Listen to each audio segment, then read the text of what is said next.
stressing out, running around making T-shirts, doing all sorts of stuff. Welcome to the big show, buddy. How was your show last night? Very good. We had an interesting crowd. We had two guys, a Sweet and Sour group, did a great job with Sweet being Allie. She's very popular now. She's on so many podcasts. I told her last night, you better not leave us. She said, I won't.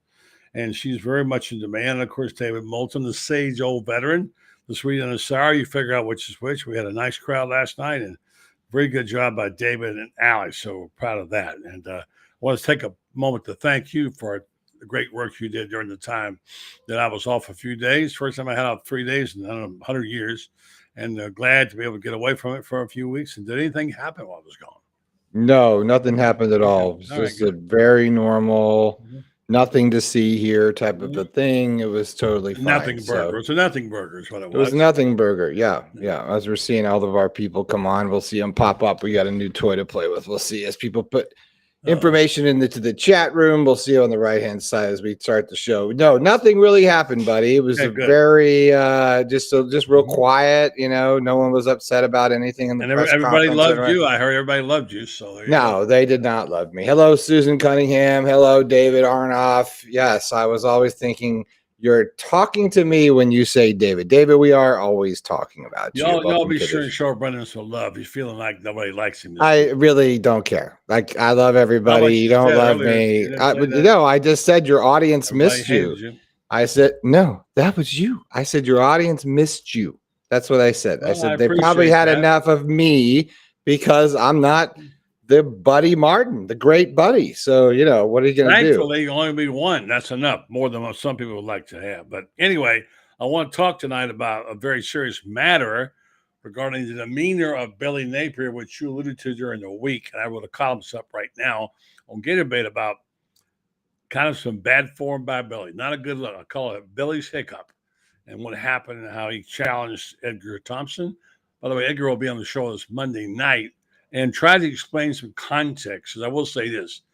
I've been around a few years. I'm old. I've seen these things. I've been to lots of them. I know how these things go. I know how they sound, what they look like. And I know kind of where you get into trouble if you don't put the brakes on. So Billy's not in trouble, but there are some signs that he needs to pay attention and not stop lecturing the press on questions. So we'll talk about that. We should, because I think, you know, that it's high time that people start asking some tougher questions, I think.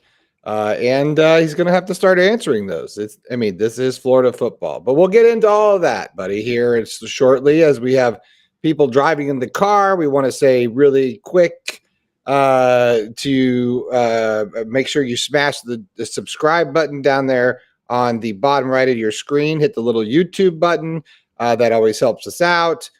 Make sure you leave a comment. That always helps us out. Don't be afraid to throw us a few bucks once in a while if you want your question to be read a little bit further. And with no further ado, welcome to the Buddy Martin Show.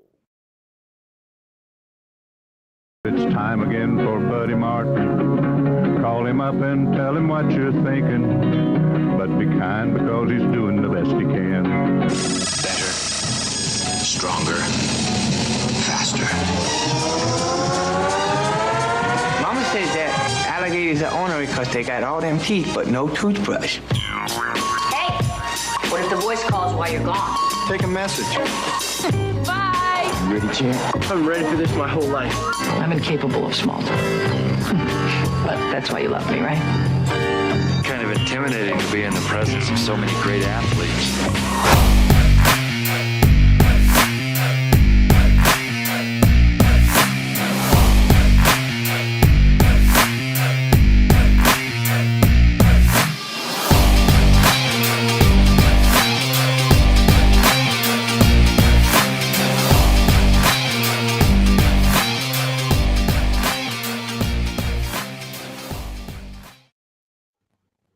Dilly to you all out there in YouTube and Facebook land. Yes, we are simulcasting, by the way. So if you're seeing us on Facebook tonight, it's an effort to get a lot of that audience to come over. Our old audience. We started, yeah.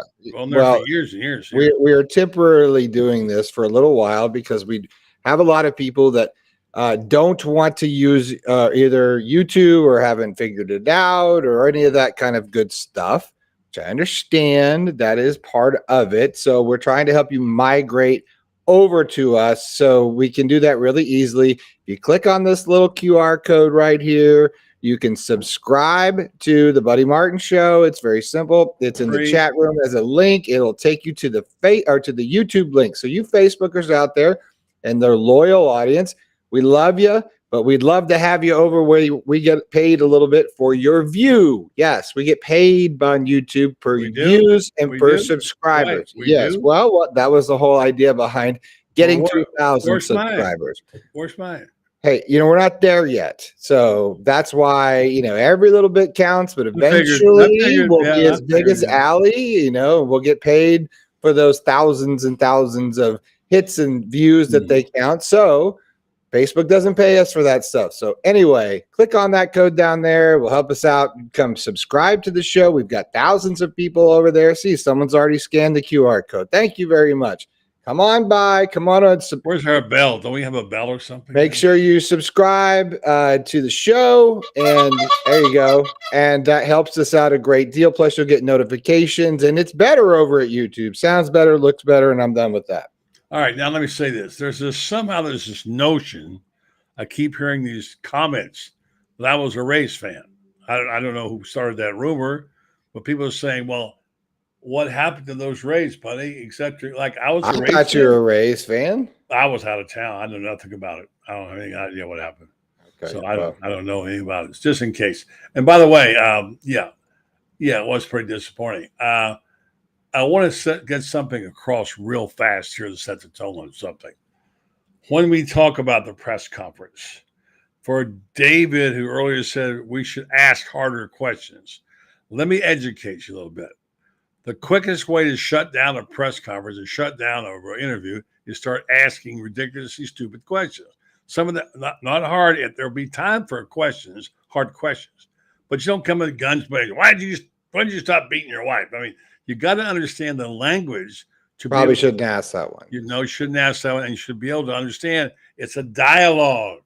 Every now and then you get it's a little sparky, like you did with Edgar, which I wrote about tonight. And I think Brenden and I can speak with confidence saying I've been down this road a few times in my lifetime with these press conferences. I understand how they can go sideways. I understand why you do. There is a time to ask the hard questions. If you come in all the time with guns blazing, you won't get dits. They won't let you have the microphone. So there's a bit of that going on. I don't need necessarily to ask the question, but I can draw from it. I tried to tonight in this column I wrote about what it is about a coach when he starts firing back at the media. Everybody does it, but you got to have some credentials to do it. If you're not Nick Saban or Bear Bryant or whoever it was, you got to say, well, you have no right to say that based on what. So I tried to write that in a column tonight, and I wanted to make sure people understood. We'll talk more about that, but I want to say, first of all, thank you, Andy. You're right. R.I.P. to the great Dick Butkus. He was a football player. I mean, Brenden, I went to a game one time in Miami, the Dolphins, many years ago when they played a great game. Butkus bit some guy's finger in the huddle, in the pile on. He's that kind of competitor. He was a crazed man. He hit like thunder. He was a great leader. Unfortunately, when middle linebackers got taken out of the third down, which back then they didn't do that. That took his game off the field somewhat. But talk about the consummate looking and acting and playing football player, it was Dick Butkus. Yeah, well, I definitely RIP one of the greats. I was just pulling up one of his photos here, and you're looking. Well, yeah, I have one here. I'll share with everybody. But it definitely a sad day. He, and a pretty good actor, by the way. He was seen in several several movies and a couple of sitcoms, I do believe. So he was sort of that all around a la Terry Bradshaw type of a player, and pretty charming personality and pretty darn good. He's color analysis, right?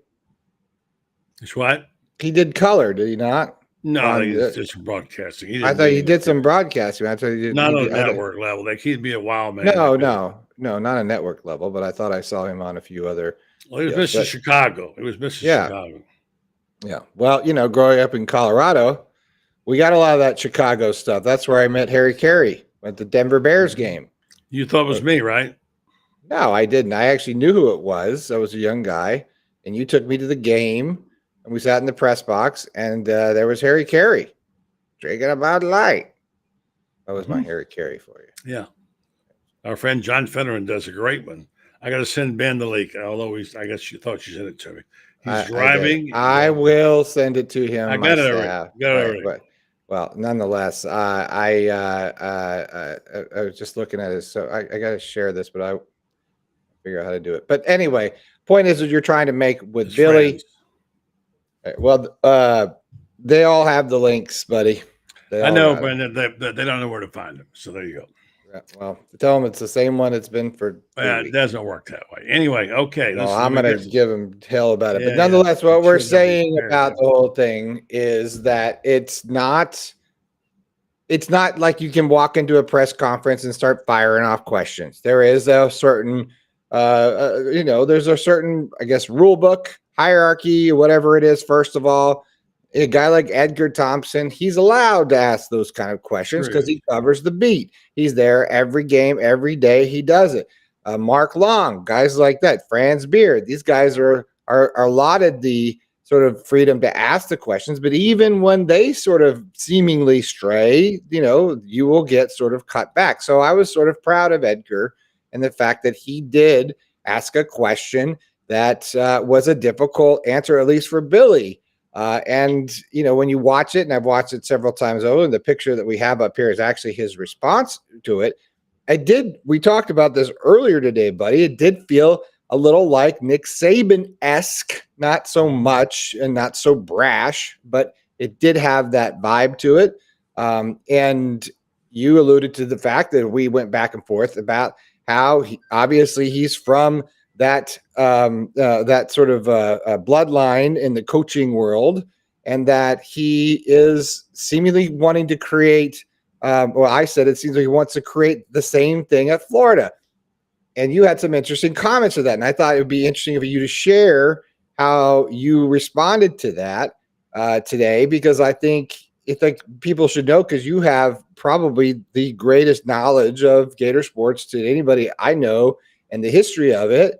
How do you think that plays out for a guy like Billy coming from a Nick Saban? Is that sort of I call it a system style, but it's not exactly the correct way to say it. But it seems like to me that's what he's sort of trying to build.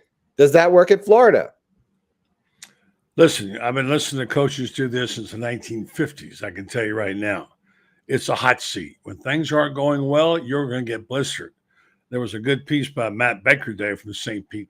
Yeah, I read Tampa Bay Times about how they hired him, and they really, he said he talked to Scott Strickland last year about this, and they sort of got a guy who would be somewhat impervious to the hard, tough question and the dogged media, which the Florida coach always gets. It's not the same anywhere else as Florida.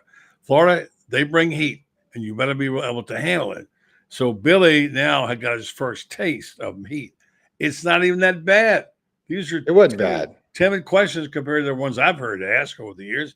And so when things go bad, you better get used to heat. You're going to get it here. And I tell this story all the time.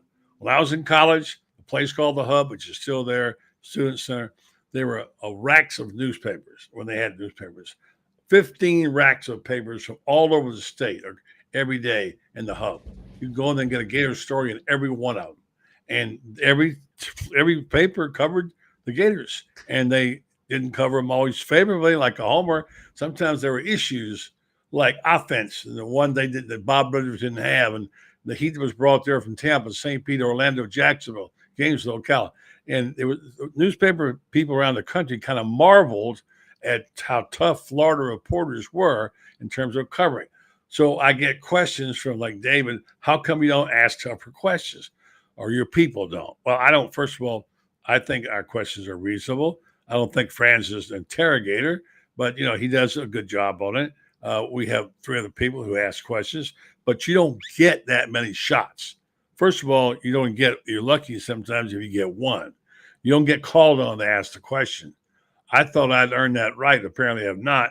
So one reason I stopped going to these press conferences, I couldn't get a question in, let alone a hard question. So I said, well, I'll sit back and take my shots, and I'll listen to what's said, and I'll write what I think I hear. And I try to do that. And I did tonight on this program about Billy's hiccup, what he said and why he shouldn't have said it, and why he needs to understand this is the way it's going to be. I said also, I didn't say that Billy should be fired or that he should be punished or whatever. He's just got to wake up. And I guess my one telling line was to him, this ain't Kansas anymore, Toto. And that's what it is. And so there you go. This is what it's about. And this is part of the growing process. I like Billy Napier. I'm on record to say I like it. But he's got to understand when he doesn't perform, when he leads people up to the brink of saying, hey, this is going to be a really good team, and boom, they bomb, you're going to get heat. And you better learn to take it. And how you deflect it and how you deal with it, it's all about who you are. So Billy's getting a little taste of that now, and he is not saying anything yet. If he loses to Vanderbilt, look out. Well, this was just to kind of give people reference who haven't heard it. This is from your article on GatorbaitMedia.com. If you're not a subscriber, you should be. Join now. Get yourself in while you can.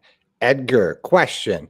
What are the signs that you're seeing that this program is heading in the right direction? Billy Napier, I'm on the inside. I have relationships with the staff, with the players. We're getting better at our process. I think that we have young players that are getting experience, that are growing and developing. I think we have veteran players that have improved as people and as leaders, and I think that we play good football at times. Some of these questions you're asking, you weren't asking a couple of weeks ago. Hello. Ultimately, it is what it is. I hate that phrase. We have to deal with the result. So when we lose, we've got to come in here every week and answer questions from the outside. So why are you complaining about it? Right. Nothing changes here. When we play well, we do what we're supposed to do. We coach well. We're capable of winning games. There is an old Brad Stevens quote.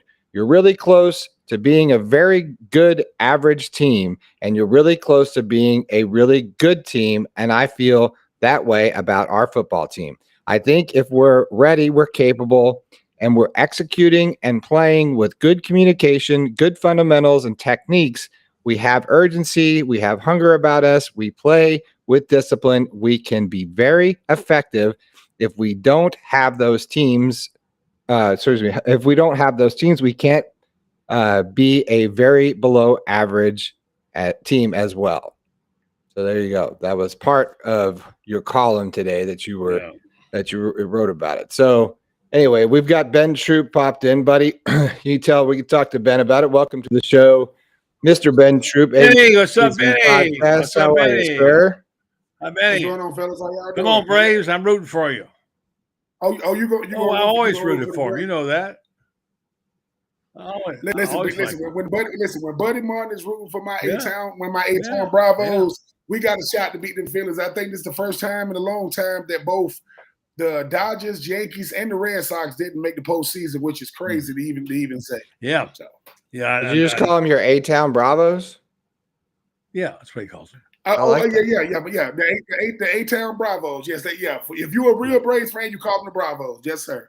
Absolutely. When you're a big time podcaster like he is, he can call him what he wants to. No, man. I will say even with what you were just reading, Brenden, about obviously what Billy Napier said in his press conference. I heard he got a little snappy.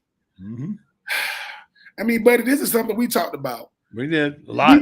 We watching Billy Napier grow as a coach every week too, like every single week. And I'm not comparing. I am not comparing. If you go off the last 2 years of Michigan, you would think Harbaugh has been dominating the Big Ten. That's the first time you beat Ohio State since he got there, right? Because they gave him time. Now, I'm not saying Billy Napier gonna take 9 years. That's not what I'm saying. But let's look at these two things because they are true. Kentucky has beaten Florida the last 3 years. I don't know what's going on, but that's what's happening. Number two, what made Saturday frustrating, it ain't the loss. Is you got beat by what you do. You run the ball, right? You couldn't run it. You couldn't stop the run, and it was one guy. Now, I am not going to ever make excuse for those people who think I be on social media saying I'm making excuses for Florida.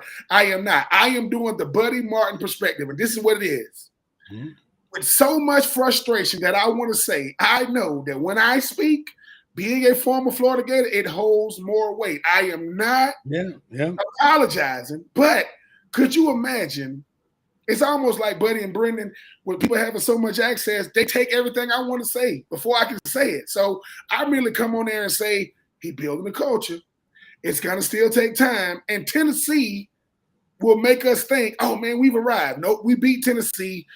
False at alarm. Home. False alarm. You know, right?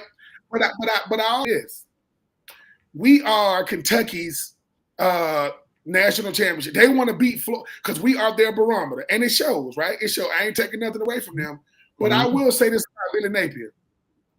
I like him getting snappy in the press conferences because that means he cares about the questions being answered. He's not sitting there like, because I used to think, I don't like all this emotion, but a couple of years back, Brian Greasy, who I played with for a little bit in Tampa Bay, he's a broadcaster just like his dad was. He said that Felipe Franks is kind of emotional, and he tried to sensationalize something against Felipe.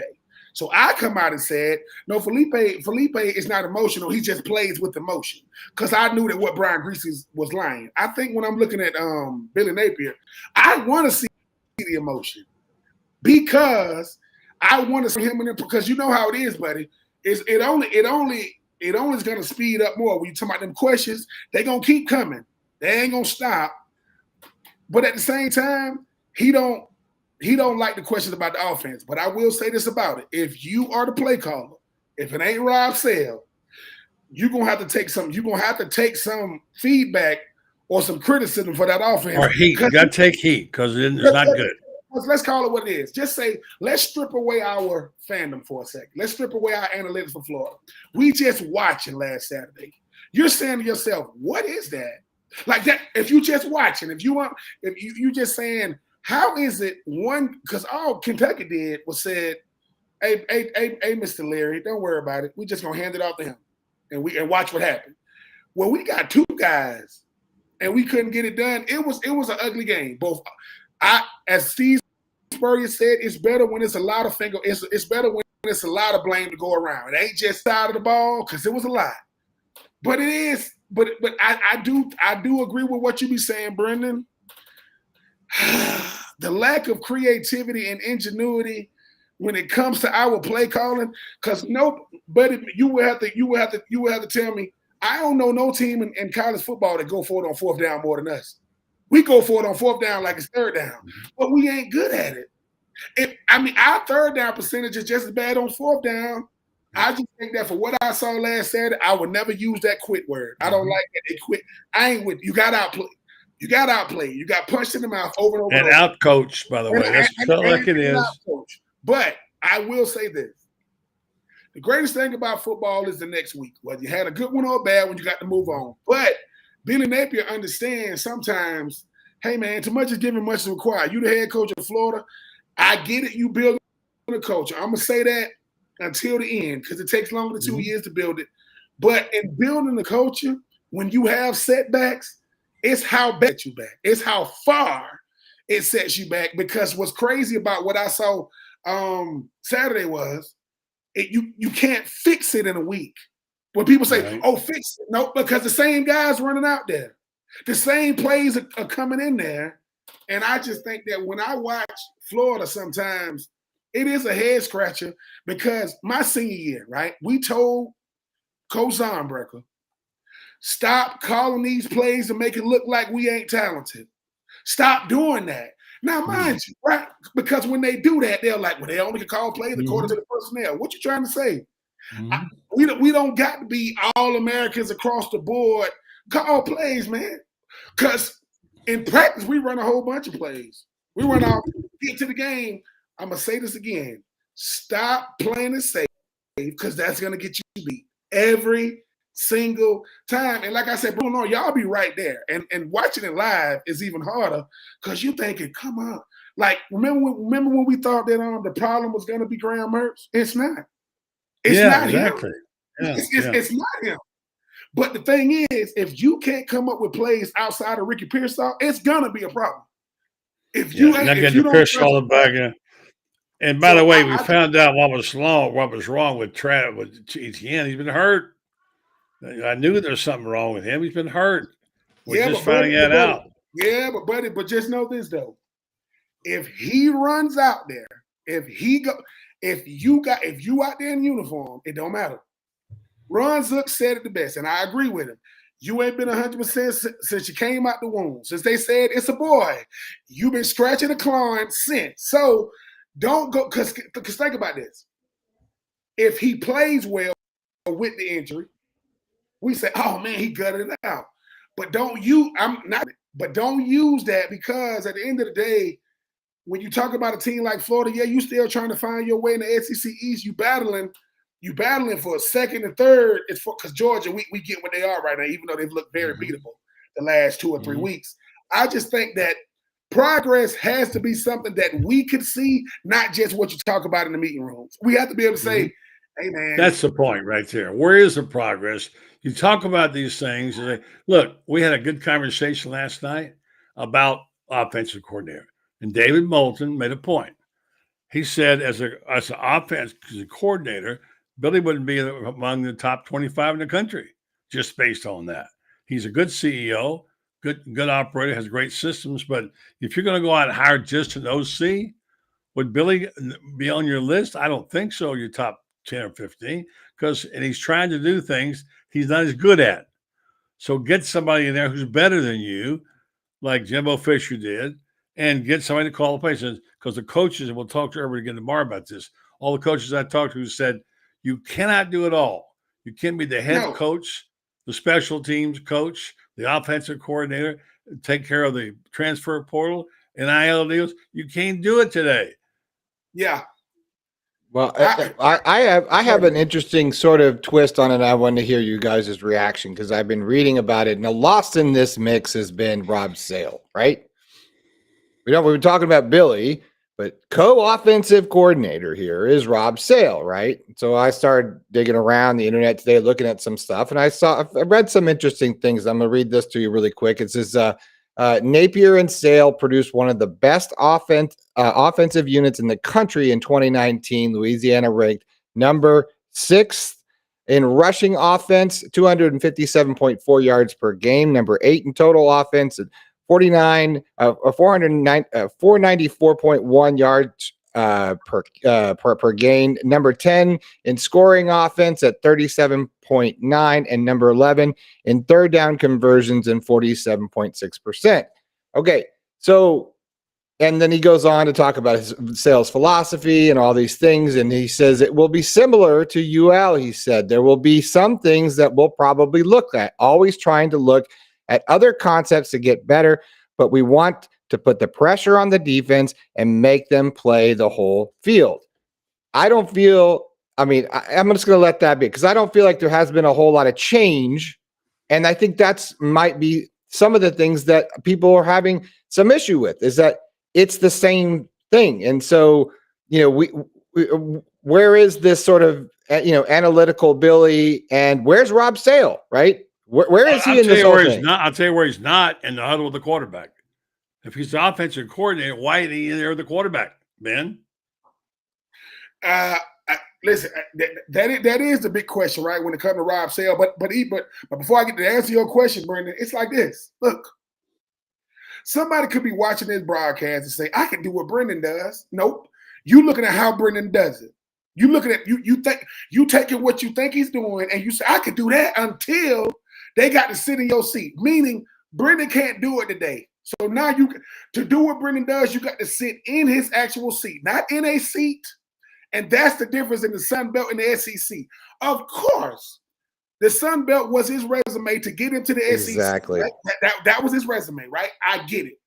Now, you bring over Osiris Torrance, you bring over Montreal, you bring it over. But this is the thing, right? Osiris was one of the best guards in the country. But you know what Florida does? That boosts his resume in a way that everybody can see him. I'm not saying that the Sun Belt is the Sun Belt talent is less than the SEC. No, the SEC's talent is creme de la creme, across the board. That kid last week against Kentucky, that kid gonna talk about that game for the rest of his life because of who he did it against. If he does that against Vanderbilt, not the same thing. Does it against Mississippi State, not. So when it comes to Billy Napier, right? This is something I had to learn. When coaches say things to you like, boy, this is the SEC, they're trying to, and I'm not saying Billy don't understand this. Don't get me wrong. But what works doesn't mean it's gonna work somewhere else. Like, I could be very successful over here with this. But if listen, the top teams in the Sun Belt every year is right, every year, App State, Louisiana, right? And you might throw because they got Marshall and Southern Miss. App State and Louisiana are the top teams every single year, every year. NEC, yeah, you got the top teams, right? You ones, but everybody can beat you. See, most teams in the Sun Belt can't beat Louisiana. They just can't. They don't got the infrastructure, they don't got the coaches, they don't got the players, they don't got the schemes. When it comes to the SEC, I think what people fail to understand is, buddy, think about this. I'm just going to ask this, buddy. From the time you've been going to Florida to what you look at, I'm just talking about facilities. Do you say to yourself, wow, what else can they do? Because you've seen it from where it was. That's facilities. They doing $85 million facilities. Standalone football, right? That stuff is great because Florida can do that kind of stuff. But when it comes to on the field on Saturday, you get exposed sometimes. And I think that's a good thing. But if my job description says offensive coordinator, that's what you hired me for, and you don't let me call plays, I got a problem with that. Give me another position, because what people don't, this is just being honest, it makes me look inadequate. Like radio personality, but they won't let me get behind the mic. It's something wrong with me. It's something that happens behind the scenes that they can't say to the media. Because, buddy, I'm gonna say this again. Billy Napier, let me tell you something. I don't know. I hope you watch this. Every single head coach that came to Florida has given Buddy Martin a sit down. Not because you got to, but because certain traditions need to be because, to me, you want people to humanize you, sit down with Buddy. Because Buddy can ask what no one else. It's not going to hurt you. It's only going to help you. I mean, because think about this. I talked about this today with Pat Dooley. He asked me about, he always asked me to give him a story about Ron Zook or Steve Spurrier. So I gave him a Ron Zook story. I said, Ron Zook was lifting weights in the weight room one time with the great Rob Glass. He gets up off the bench and he got his shirt tucked in so tight, like it was court order. Like he, with his shirt not being untucked. So I go, and because I walking in the weight room, I go and I just pull his shirt out a little bit. I said, man, untuck your shirt. I didn't ask. I'm doing it while I'm saying it. And he like, you don't touch my shirt and all this other kind of stuff, right? So all the players that's working on it, they rush around us, right? Ron Zook thinks because all the players rush around him, they gonna be on his side. They all started ragging on him. Because what we did in that moment was show him, man, you can't ask to be humanized, but we know what you need. Sometimes you need people to just say, give you a chance to just breathe. And when I tell you, Buddy and Brenden, it connected me and him because, that's the closest I can get to putting my hands on him. I'm not gonna. But you had a privilege other people didn't have. But Buddy, this is the thing though, right? In that moment, Ron Zook didn't realize the type of team he had as far as our camaraderie. Yeah, he didn't know. But when we betrayed, because we told him you need to go do some squats. He said, "Dude, your booty's so little, you ain't got no type of butt back there." We kind of like tap him on the butt, and when I tell you, buddy, it bothered him because he was like, "What you mean?" He tried to hit me with that white guys got little butts. Don't give me that. Your butt, you need some butt. Come back because butt be gone. But I think what that did for him. He can't say it to us. When he went home that day, he said, I know what I mean to my team. And I think the thing about Billy Napier is it's hard for coaches to do this. You need to figure out what you mean to them. Because if I play offense for Florida right now, and my last name ain't Johnson or Etienne or Pearsall, I don't think you believe in me. Yeah.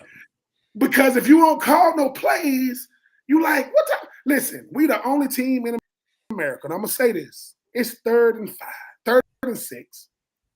We'll 5-yard hitches, and we'll get tackled at 5 yards, and it'll be 4th and 1. I got to. Yeah. Drives me crazy. Drives me crazy. That's the part. You can't fix that. You got a problem. Getting the right number of people on the field. Let's get the right number. The greatest coach to ever come through Florida. His first name Steve, last name Spurs, said, I think we need to throw the ball deep a little more. Think about this. He didn't even say complete it. Just get people to put the thought in their head. Just you gotta, even if you don't connect, the fact that you're willing to do it, right? Is that what you're saying, Ben? Yeah, yes, Brenden, because this is the thing. Just listen, let's start making football complicated. We all out there on we got the seasoned man football league. Me and Brenden on the same team.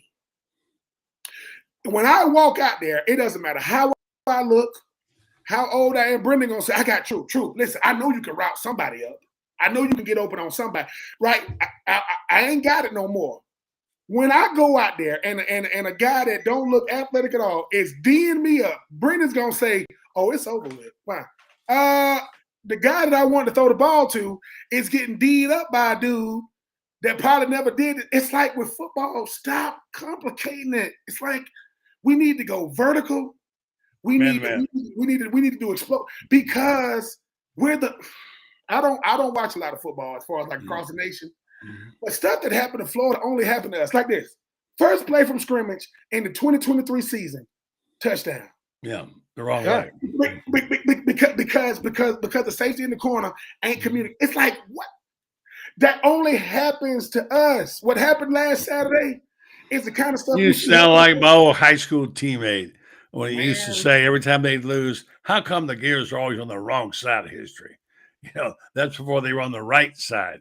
Let me do this real fast, talk about Titan MRI, come back and say, is Billy going to start listening? While you don't have to have rabbit ears, you do need to listen. And he's tone deaf about a couple of things. And last night, Alec mentioned that there's a recruits are being told there'll be a new offensive coordinator. Okay, I'm going to give you guys a chance to think about it for a second. Who might that be?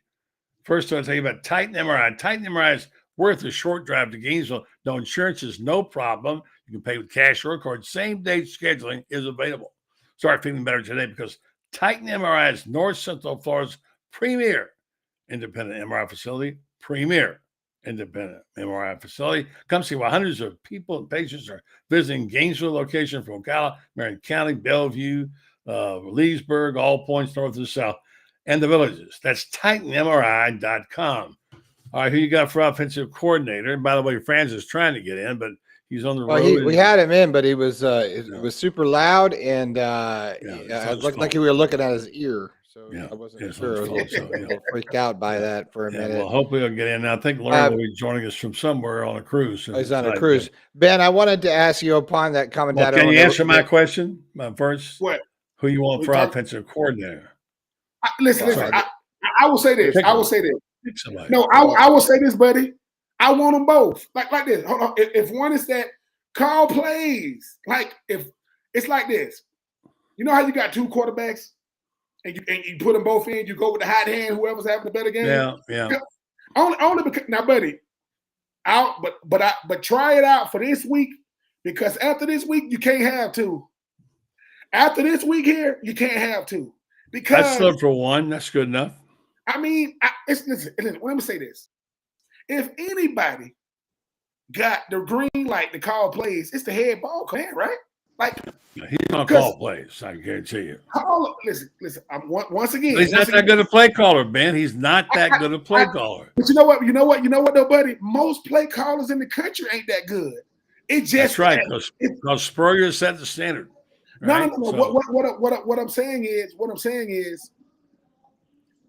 Shadur Sanders can only show you how good he is when he's behind. He's that good, But when he's behind, he's like, all right, now I get to show people how poised I am, how, you know, and I don't got no, I know he got Joe Horn's son and all them out there, but when it comes to our offensive play calling, and Loren can say this, certain stuff don't make it hard.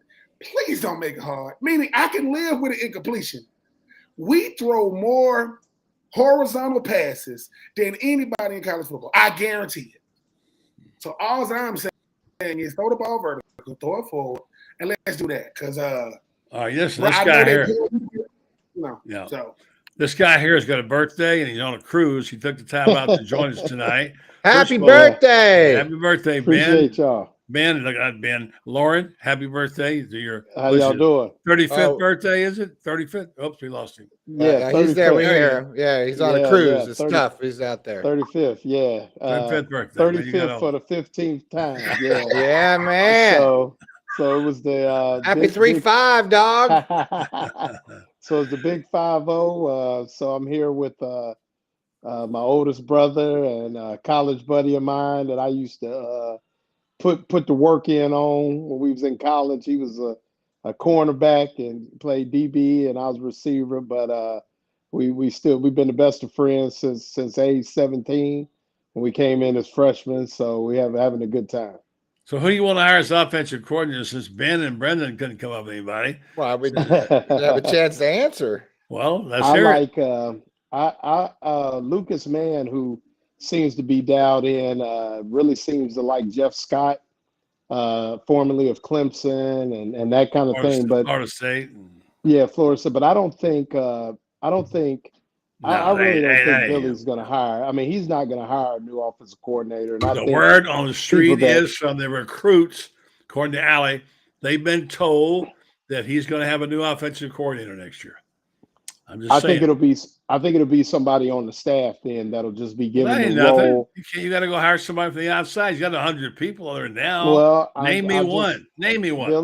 Billy, I'm telling you, buddy. I don't think it's Billy Gonzalez was going to be passing game coordinator, but they don't have an offensive coordinator on that staff. And as David and Moulton said last night, if you want to rank play callers and put your list, Billy's out of the top 20 as a play caller. I would agree. But it has to work for him. And somebody as meticulous as he is, somebody's going to come in and prove to him that their offense is going to fit exactly what he wants to do, how he wants to do it. And that means they got to sit down on the board, go through the entire scheme, audibles, checks, all those things. And he's got to be on board with that. It's not as easy as people think. And I didn't say it was easy, but he gets paid $9 million a year to get it right. I understand that, but maybe he gets it right with his own staff. To bring somebody from the outside. I don't see that guy. I do not see that guy on the staff. But who is he? Right. So like Brenden and Ben said, who from the outside? It's got to be somebody, A, you trust, and B, that runs a philosophy and a style that you believe in. You're not just going to come in and kick the can to somebody who, just because they may have put up a lot of points somewhere else or that kind of thing. But like David Moulton said last night, Ben, the first thing you ought to do is go see Steve Spurrier and sit down with him for 3 hours. Well, see, now you just took my answer. Well, that was what I said last night on the show. But go ahead. But once again, right, it goes back to what we said about Steve Spurrier, right? Everybody remembers Coach Spurrier with Danny Warfel. Who perfected it was Shane. Shane perfected it because Coach Spurrier. Every what about Shane? What I'm saying is Shane was the guy. Shane was the guy that when Danny Warfel gets recruited, he said, "You see when Shane does this, but what did all these guys have in common? The funny gun was what? Yeah, Chris Doran, he was a bum. Willie Jackson, he was a bum. Look at all these great receivers, right? Had one thing in common: they had a coach with a scheme, with a quarterback that could do the scheme." And he was a master. He was a master at this part. He was brilliant about making play calls because, Ben, you know this. He'd set you up with a couple of calls in the first quarter. He'd come back to it in the fourth, a different look, and burn you. But the difference is though, Loren. Here's the difference though. What we did Monday through Friday, we did it on Saturday. I do not go to practice. I do not. But I'm telling you, football cannot be won horizontally. It just can't. And it's something Loren said. If I'm the head man in Florida, I want an offense, but it's got to fit what I do, because whatever offense you run has a lot to do with who you recruit. Mm-hmm. You know, like what took Georgia Tech so long? They ran the triple. So when they get rid of the coach, well, all them guys that was there to run the triple on offense. Yeah. Now we got to go recruit a tight end. Now we got to go recruit a receiver. And I think the thing about Florida is we don't lack talent. We don't lack ability. Chris Dorrance, young receivers, but they got to call plays to put them in, because what happens is, right, they're going to try to play some type of in and out on Pearsall because he can hurt you. Everybody else is one-on-one. Everybody else. And here's the thing, though, is sometimes you get beat Monday through Thursday. I think Florida, when they look at it, I think they have a lot more issues with the way that things are being communicated Monday through Thursday, because obviously Friday is walkthrough or what have you. And it's almost like the guys don't understand, like, this play should be called, you know what I'm saying? When you go through the play sheet and you walk through schedule and all those things, this is what we're doing on first down, this is what we're doing on second down. And it's like, then they get to fourth down or third downs, and it's like they don't understand the plays that are being called. So it's like Monday through Thursday, it's not resonating to where it's being executed on Saturday. And I think that's a big issue as well. But like, if they decide to take like I said, any offensive coordinator, I cannot believe that he has already made the decision to hire an offensive coordinator after 17, 18 ball games at Florida, that he has already said to himself, I'm going to bring in somebody else to call the plays. Well, I don't know either. But that's what Alex said. And Buddy, you were at his – I don't believe that. And you were at his first press conference. And the quickest answer he gave at that initial press conference was, I will be the play caller. That was the fastest answer he gave. He believes in the system he runs and what it can be. So I'm telling you that now. Believe it, but right now the evidence is not there that it's working that well. So you've got to be able to do that. All right. So I just wanted I seriously I did say, I think the other day on Monday that we had this discussion actually for the entire show, but I would love to see a Shane Matthews, sort of a guy that's close to the program, come into the program and do something like that. He's got coaching experience, and also he's an incredible mind, an offensive mind. You think you hear Shane talking all the time on his show, but when you actually hear him talk off, the air, he comes with some really interesting things that should be done. He's not critical of the program, and as much as he would, because he's that kind of guy. He says he's not a media guy. He touts that, but at the end of the day, he's an X's and O's guy, and he's an incredible offensive mind. I think he'd be a great fit, and I will say why that I think it needs to be somebody close to the program. Here in 2 seconds, if you go and hire an outside person right now, you now are sort of hitting reset for next year again, right? You're kind of starting over, because now you've got to install this offense in the 2 seconds they get to do that. Now you've got to go. You're really starting from ground zero again, with one hell of a schedule starting next fall, with a whole bunch now of hopefully new recruits coming in the door, which could be a good time to do it. But this is the year you're supposed to be rebuilding and getting ready. You're not supposed to, so that should have been done. So if you haven't done that by now, it's got to be internal, and it's got to be with the players that you have, and someone who has intimate knowledge of that and that can build a program around it. Jokingly say Spurrier, because Ben alluded to the fact that sometimes it is not that hard. It's football. And one thing I loved about Spurrier is that he was the kind of guy that made the adjustment in the game, player to player, whether platooning quarterbacks or whatever it may be. He draw up a play in the dirt, and say, you go wide, you button hook, and it worked because he simplified the game. The problem is Right. that's not that he won't run Spurs offense. He's not going to run no, he's not going to run Spurs offense, but let me throw this out there too. What I agree with Shane on more than anything is, and I think this is what you're talking about with Spurrier too, Brenden, is everybody runs the same plays, but it's when you call it. It's how you call it. It's when you call it, how you set it up, when you call it. And that's what I think is missing sometimes. It's like you're going to call that on 3rd and short. Yeah. You're going to call that on 4th and 1.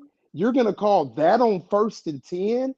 In the red zone? Yeah, it's like those kind of things that I think are mystifying to people. As much as I've been very critical of Billy Napier's scheme, I think I should be. I guess we've all been a little bit more critical of the timing of on 4th and 1, 3rd and 1. Why would you run so many shifts and motions and then get a jump off sides and be 3rd and 6? Or you run a bunch of shifts and motions. You run a bunch of shifts and motions. Lord have mercy. Look, right. You run all these shifts and motions because they do it every play. They do it every play. If they don't do it. But that's what I'm talking about, buddy. Nobody is gonna. You could be right. You gotta come in and just. I got to stop you right there because we got to get a commercial in real quick. Okay, Brenden, if you cue up Meldon Law real quick, and we'll do that. I'll come back and get the final thoughts from these guys. And it's a good conversation, really good conversation. We'll continue on as soon as Brenden gets the one on the second opinion. That one, right? Second opinions. Brendan's ready. 2 of them. Okay, fire. Just toss to the break, buddy. Toss to the break. Meldon, Jeffrey, you do a show where you ask a lot of questions. I've got one for you right now, okay, regarding how do you know whether your case is being handled right and what to do about it.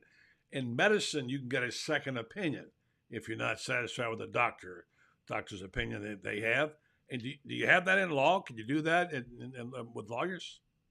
Yeah, buddy. As a matter of fact, we get quite a few calls from folks that have signed up, particularly with the big box law firms that they do a hell of a good job of putting ads on TV. But after that, they don't really measure up to the way we try to create a client experience that's outstanding. And we're always willing to review a case and give a second opinion, just like with a doctor, because not all law firms are created equal. I guess that's the normal thing. Just go to Meldon Law, Google it, and find out, and just give them a call. And like you say, if you come in, you get to see a Meldon. You don't get shuffled off to somebody else. You get to see a Meldon, and that's good to know because a lot of people don't know how to do that stuff, like me. And maybe you can coach us through. So Meldon Law, they won't back down. They will take your questions about your case if you have a question. Yes, whether it's a new case or an existing case, give us a call. We'd be glad to go over it with you. There's no charge to review your case with you. And a lot of times it makes good sense just to get a second opinion. Good stuff from Meldon Law. They don't back down, but they will give you a second opinion. And we're back on the show here, buddy. Right. Yeah. Franz, I think we're endeavoring to have Franz on, but he's dark. But that's not Franz. I don't see a Franz. Are you there? Or we had you, we lost you, Franz? No, Franz. Okay. No, that's again, buddy. Time, so I wanted to. Well, all right, and you guys were coming. Look, just to quote Franz, okay, about this exact topic. He said something very smart, which alluded to what Ben said, and what you all are saying is that he talked about the Sun Belt, and he talked about in the SEC, you have 22 really fantastic athletes on almost every single team or every team. In the Sun Belt, you can get away with some matchups that aren't going to maybe be so great because you're not going to have that caliber of athlete. So I think that's sort of what Ben, you were talking about. And I wanted to make sure you're going to get Franz in there to talk about it. He's trying here again. And Loren, I'll go back to you. But I just wanted to say that is a huge part of the learning curve, right? Absolutely. Oh. It is. But the thing is this all boils down to one thing, right? We can, Loren made great points. Brenden, you made great points. Buddy, you made great points. What made us successful when I was at Florida, because everybody's talented. Everybody got execution.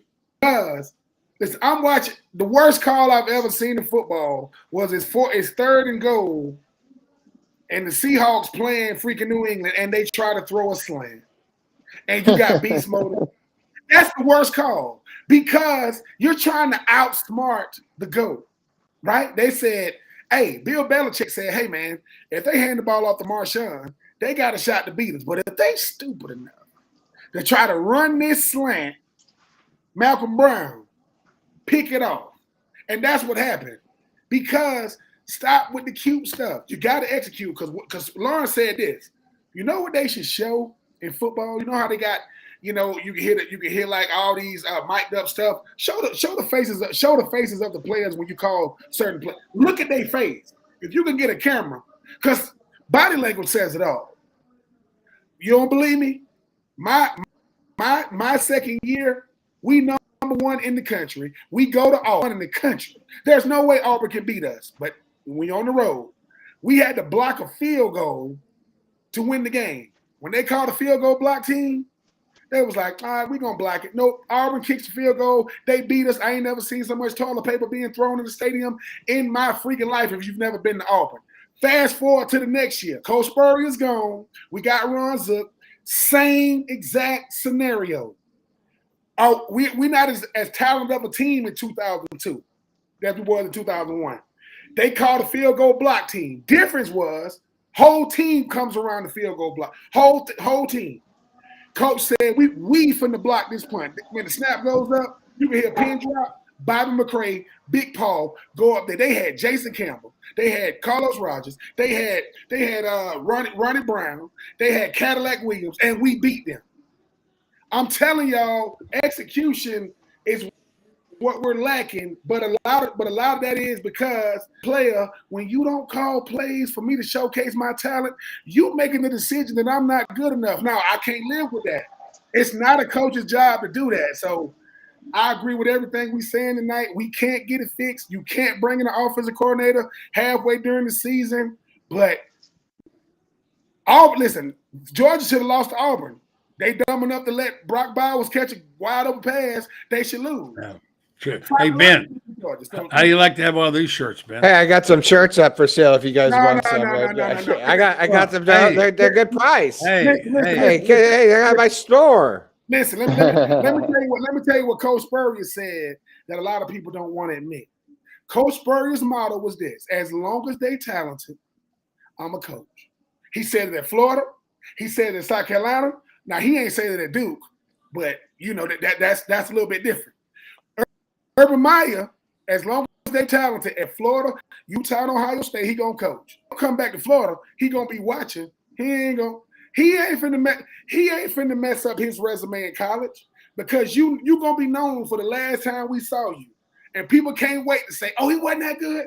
This man got a Netflix special. He a Hall of Famer. He good. Well, we're gonna find out in the morning when he comes on with us on Best Fridays in Football. Brendan's going to flash that shirt up and say, what do you think, Coach? I know what you're saying. Hey, I'm not joking around. These bad boys are for sale, man. I'm trying to make some money. Hey, look, hire Urban. What do you want from me? Get you one of Get those. your shirt right now, man. You can't beat that price. Hey, by the way, in that same shop over there, I've got some Gator Bait shirts in there. On the back, it says, if he ain't a Gator, you must be Gator Bait on the back of it. So listen, we gonna hire. We might hire a guy named Urban. It won't be Urban Meyer though, because if Billy Napier got 7.2, you gonna have to double that. Urban gonna be making. Urban, man, come on. Ben, why you throwing the cold water on the good ideas like this? Come on, Ben. That ain't you. Come on now. That's a great shirt. It's gonna be like this. Listen, I tell you what, I got it. Urban can take 10. Loren can be the offensive coordinator. I can be the co-offensive coordinator, tight ends coach. Buddy, you can be quality control. PR guy. Be a PR guy. Yeah. Brenden wants to be athletic. I will say. I just want to sell some T-shirts, man. That's all I want to do. Right. I'll be like this on game day. Hey, t-shirt 17. Get the T-shirt. Venmo, I could do it. Hey, look, Purcell's selling his T-shirts, and he's got his. So look, people are scanning on the QR code right now. I don't know if you guys can see that, but people are going to check that out. Yeah. You can get the shirts; they're for real. And when you're in there, they got visors that say Gatorbait on them. I got shirts that say Gatorbait on them. All that stuff. All about Gatorbait stuff. You got a Ricky Pearsall figure like. No, I can't sell that. He's got the copyright to that. That guy's he's stuck his whole thing. We didn't say it was him. It looks like. Oh, right. It's like Jumpman. Hey, we gotta go, guys. Hey, Loren, great job of getting on the ship, dude. I want to be able to do that show. Hey, what ship are you on, by the way? Where did you go? I'm on the Independence of the Seas. A little 4.5 day John around the Bahamas. Had a nice day at the Coco Cay private island. Coco Cay, that's where the boys go. Kyle and Quattro. Yeah. People are hitting that QR code. Yeah, buy my shirts. Buy my shirts. So next year, hey Ben, next year when Loren gets his new company, he can take us all on that cruise. Hey, listen, hey, Loren. Hey, happy birthday, sir. Enjoy yourself. Yeah. Listen. And tell the missus, like, baby, I was only supposed to be there for 20 minutes. It was 20 minutes. I told you. Well, come on, another buffet's open. Let's go. And I'm sorry I missed you on Wednesday, Ben. We were actually looking forward to coming down, man, to see you so you could meet the wife. Man, I had a family issue. I told Mr. McGinnis I wasn't able to come. Plus, I told Mr. McGinnis this: you're gonna stop booking me for Kentucky games. I want the Vanderbilt week. I don't want to be coming after the loss, man. That's what I was there the last time. Right. Well, you guys can work out your social life on text. Charlotte or Central Michigan or something. Well, Franz Beard did a good job of subbing for you, so there you go. We got to go, guys. We got to go. Have a good cruise. Thank you, Loren. Good night. Cruise safely. It's Ben. Good night. Thank you so much. Say good night to Ben. And he's gone. Yeah, well, of course we got Renstar. Just getting rid of it. People don't understand. I push buttons behind the scenes. There you go.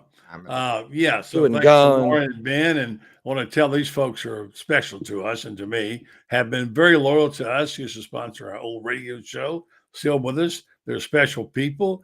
They have a company that's special, and they're doing great things in Ocala. That would be Renstar Medical Research.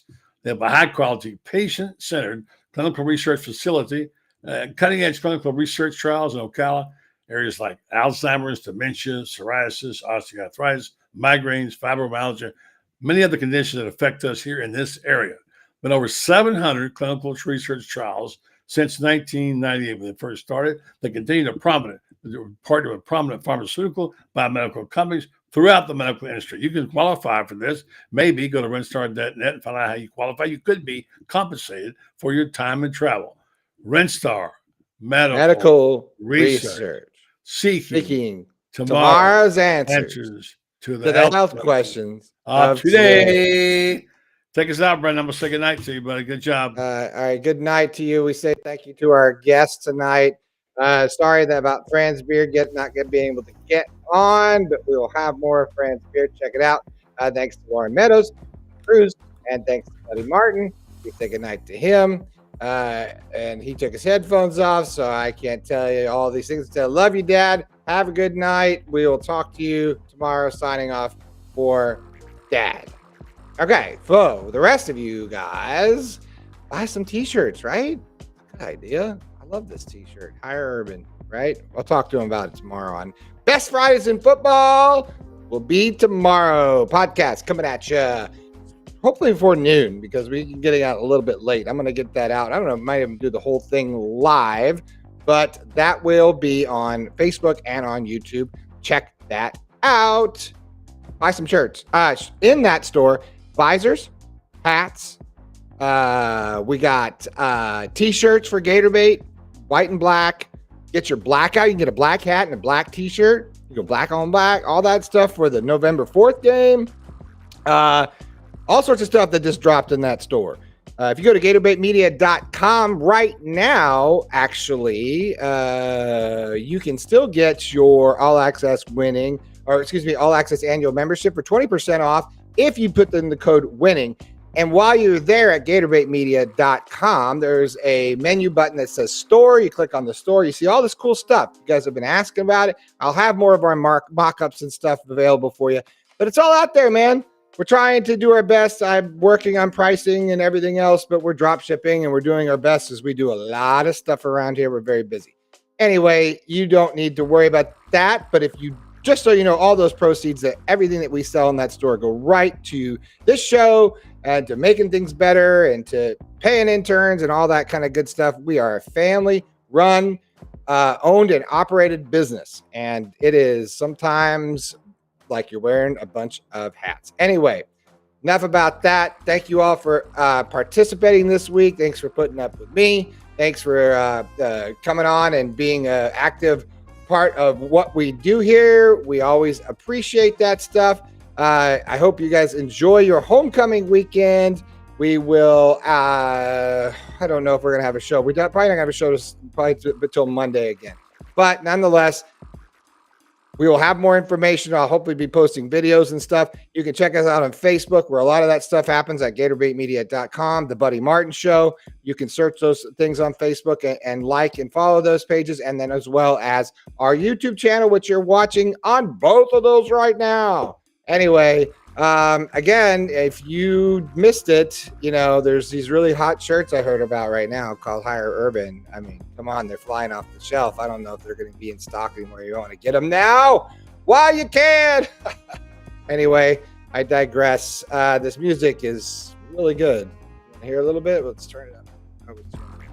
Yeah, it's called The Lounge, man. Hey, dilly, cheers to you all. All right, I gotta go. I gotta finish off this book report for Miss Stella, who usually comes out and says goodnight, but tonight she is busy being smart.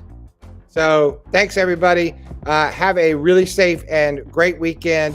Have a great homecoming weekend. I hope we see everyone here alive and well on Monday. And as always, always, or all the shit that we talk, always go Gators. Have a good night.